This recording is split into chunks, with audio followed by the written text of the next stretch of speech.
हमला कर रहा है रूस। मारिउपोल में आमने सामने रूस और यूक्रेन के सैनिक डीपीआर के सशस्त्र बल दुश्मन देश की सेना पर फायरिंग करते नजर आए। यूरोपीय आयोग का बयान, कहा 4 मिलियन से ज्यादा लोग यूरोपीय संघ के देशों में शरण लेने पहुंचे हैं। यूक्रेन में जारी है पलायन। यूक्रेन के राष्ट्रपति जेलेंस्की ने देश को किया संबोधित, कहा रूस के हमले धीरे धीरे हो रहे हैं कम। रूस ने अपने कब्जे वाले यूक्रेनी इलाकों से लोगों को फिल्ट्रेशन कैंप पे भेजा है। यूक्रेन के राष्ट्रपति जेलेंस्की का बड़ा दावा।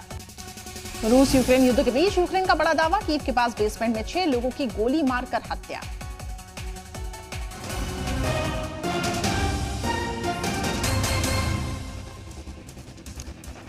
आइए शुरुआत करते हैं खबरों की एक बड़ी खबर के साथ। एटीएस ने मुर्तजा के कमरे से डोंगल बरामद किया है। जी हां, सूत्रों के हवाले से इस वक्त की बड़ी खबर, मुर्तजा ने अलमारी में ये डोंगल छिपा के रखा था। आईपी एड्रेस से विदेशी कनेक्शन की जांच करेगी एटीएस। गोरखपुर अटैक मामले में अब तक 50 लोगों के बयान दर्ज हो चुके हैं। तो बड़ी खबर आपको बता रहे हैं, एटीएस ने मुर्तजा के कमरे से डोंगल बरामद किया है।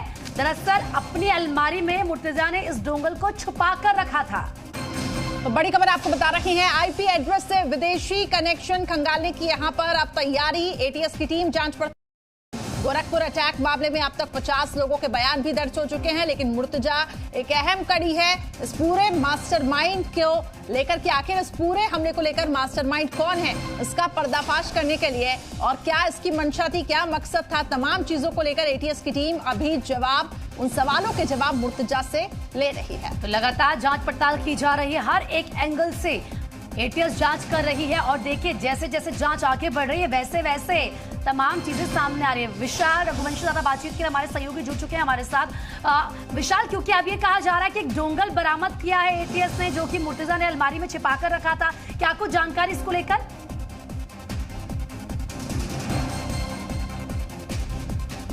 से पूछताछ कर रही है और पूछताछ को लेकर एटीएस उसके कमरे में गई थी, तभी ये डोंगल जो है बरामद किया गया है। बताया जा रहा है कि डोंगल के जरिए ही तमाम जो विदेशी कनेक्शन है उसको खंगालने की कोशिश की जाएगी और चूंकि डोंगल का जो आईपी एड्रेस है उसके जरिए ही तमाम जो लिंक है उनको खंगाले जाएंगे।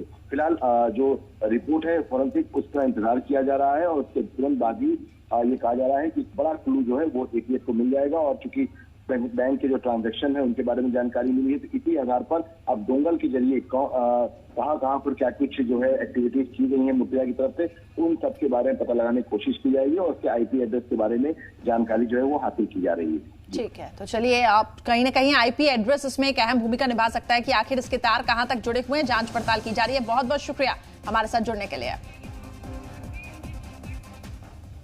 और आइए इस बीच एक और बड़ी खबर आपको बता दें, अजान विवाद को लेकर राज ठाकरे का अल्टीमेटम सामने आया है। जी हां, देखिए राज ठाकरे ने एमएनएस स्ट्रीट में लाउडस्पीकर से अजान बंद करने को कहा है।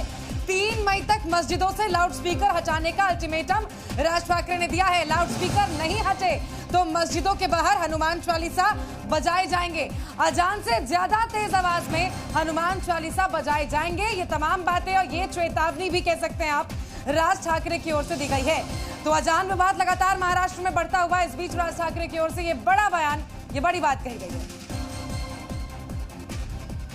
और आइए एक और बड़ी खबर आपको बता दें, महाराष्ट्र के बाद यूपी पहुंच चुका है लाउडस्पीकर से जुड़ा ये विवाद। लाउडस्पीकर से अजान का विवाद अलीगढ़ में भी सामने आया है। देखिए अजान के जवाब में हनुमान चालीसा बजाने की तैयारी में अलीगढ़ में लाउडस्पीकर से हनुमान चालीसा बजाएगी एबीवीपी के छात्र इसके लिए बकायदा चंदा भी इकट्ठा कर रहे हैं। एबीवीपी ने चंदा इकट्ठा करने के लिए एक मुहिम शुरू की है।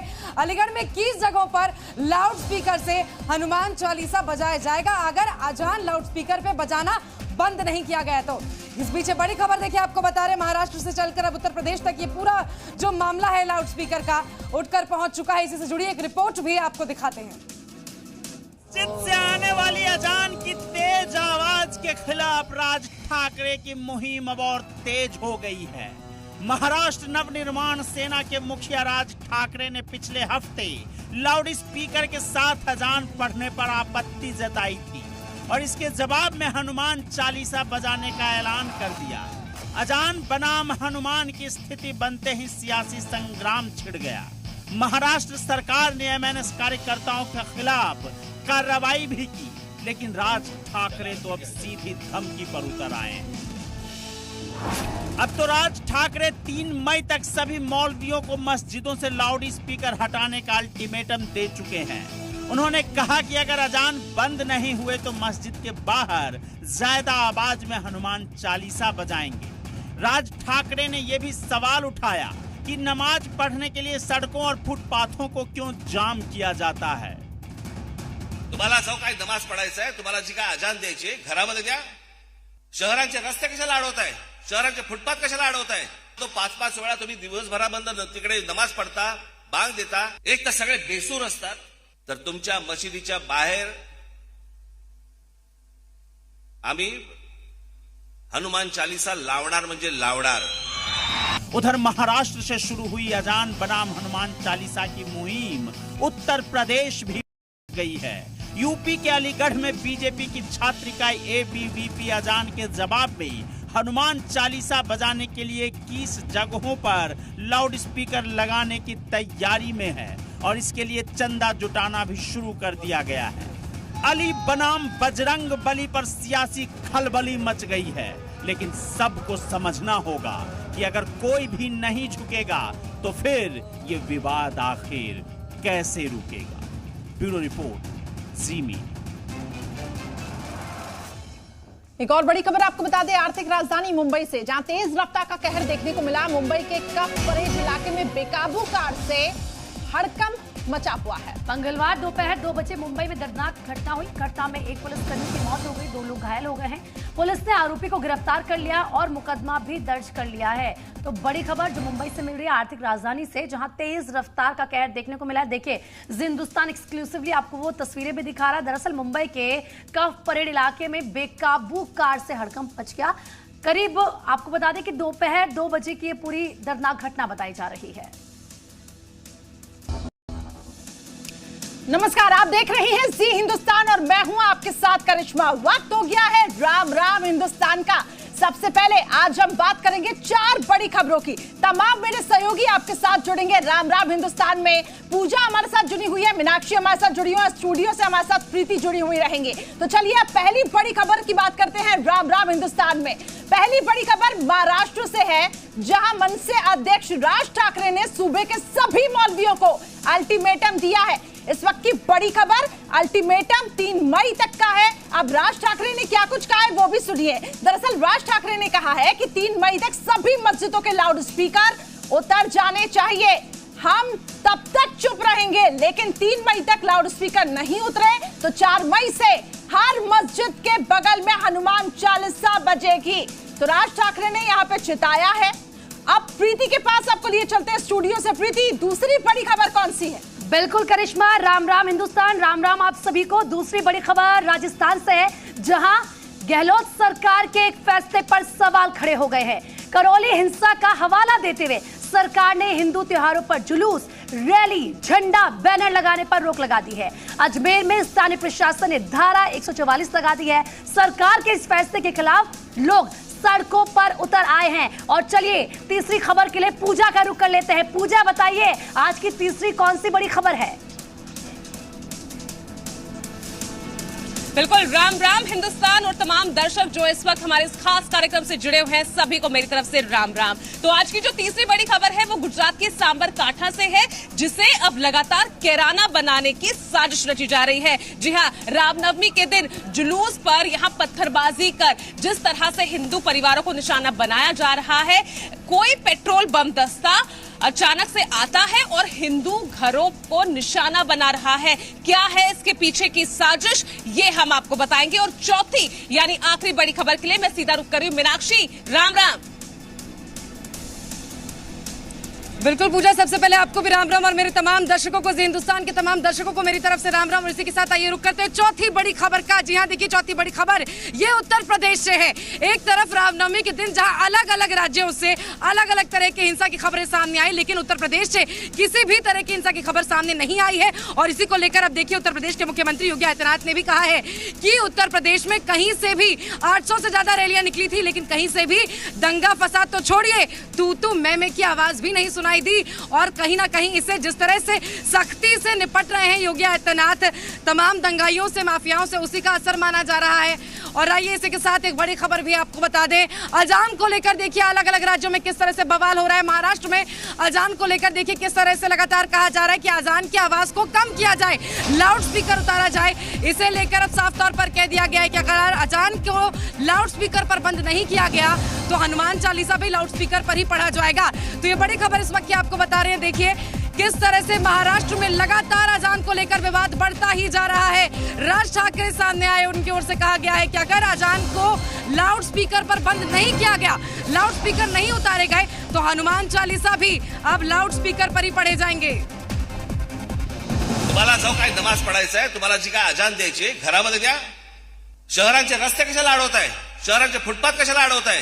तो 5-5 वेळा तुम्ही दिवसभराबंद तिकडे नमाज पडता, बांग देता. एक तर सगळे बेसूर असतात, तर तुमच्या मशिदीच्या बाहेर आम्ही हनुमान चालीसा लावणार म्हणजे लावणार.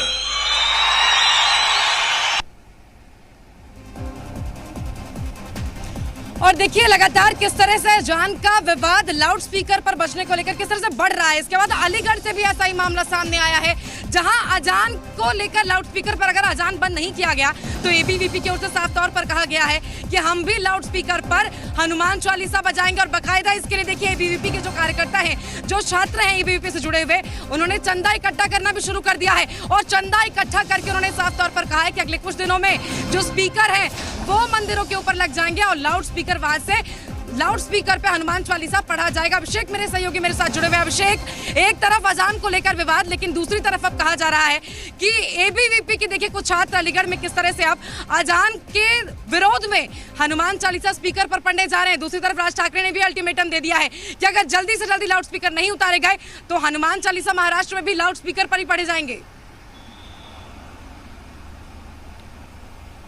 अब बिल्कुल देखिए, महाराष्ट्र शुरू होकर अब ये उत्तर प्रदेश और उत्तर प्रदेश से होकर अब न जाने कहां कहां ये जो स्पीकर और लाउड स्पीकर वाली जो का मुद्दा है वो कहां कहां तक गर्म होता है। देखिए, एक बात तो एबीवीपी या फिर जो महाराष्ट्र के मनसे के अध्यक्ष हैं राज ठाकरे, उनका ये कहना है कि अगर हम लाउड स्पीकर पर हनुमान चालीसा नहीं बजाते, हम लाउड स्पीकर पर अगर आरती नहीं करते, हम लाउड स्पीकर पर अगर अपना पूजा पाठ नहीं करते तो आखिरकार में 5 टाइम का अजान लाउड स्पीकर पर क्यों होना चाहिए? आप पूजा करते हैं, आप अजान करते हैं, आप जो भी करते हैं वो व्यक्तिगत होना चाहिए, वो व्यक्तिगत चीजें हैं, उसके लिए सारे लोगों को परेशान होने की जरूरत नहीं है।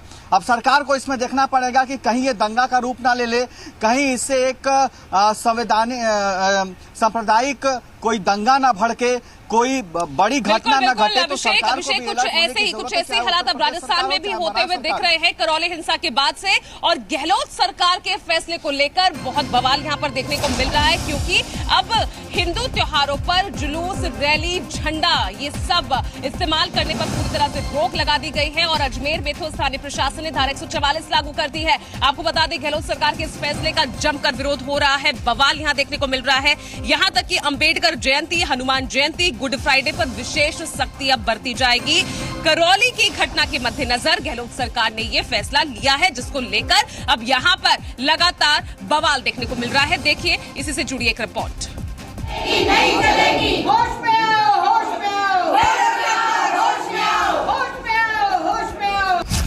कांग्रेस राज में पिंजरे में हिंदू आस्था, हिंदुओं के त्योहार पर पाबंदी का प्रहार।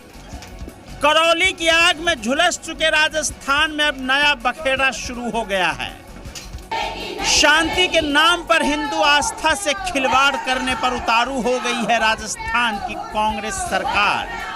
हिंदू त्योहारों पर पाबंदियों का ऐसा जोरदार प्रहार किया गया है कि सरकार के फैसले के खिलाफ लोग सड़क पर उतरने लगे हैं।